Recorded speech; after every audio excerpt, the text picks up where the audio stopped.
Hey, Mrs. Colgan here. This is Al Capone Does My Shirts, Chapter 32, The Button Box. Same day, Wednesday, May 18th, 1935. When my mother comes in, Natalie's button box clattering against the sides of her purse, she sees me with the beer. Her eyes register the shock.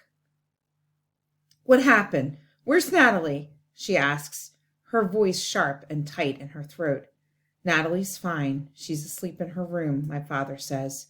"But I need to talk to you." "Me?" my mom asks, her voice high and childlike. "Yes," my father says. My mother's eyes dart to me and then back to my dad. "Just you and I," my father says, cocking his head toward the bedroom. "I don't want to talk here." My mother nods.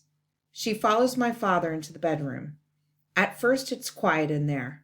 Hushed voices muffled by the closed door. Then the voices get louder and more angry. My mother cries. My father is angry and firm. I hear my name. I walk closer to the door. "Look," my mother says, "I'm not taking any chances with this. Mrs. Kelly says—" "I know what Mrs. Kelly says. I'm talking about Moose now and what he thinks. He's good with Natalie. They've worked out a relationship. We have to respect that and trust him."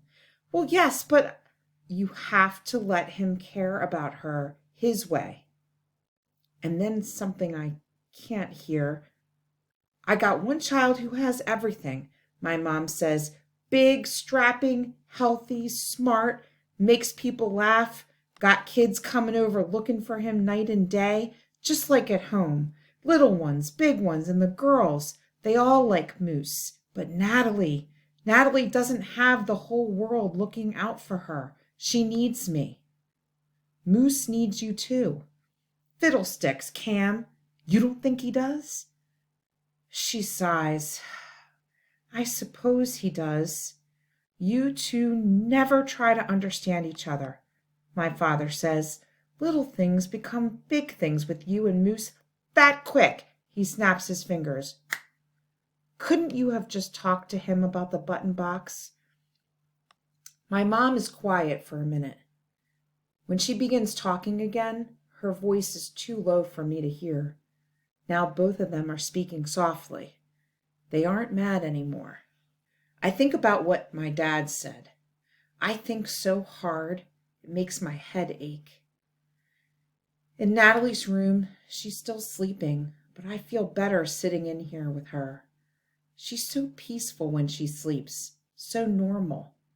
This is the sister I might have had.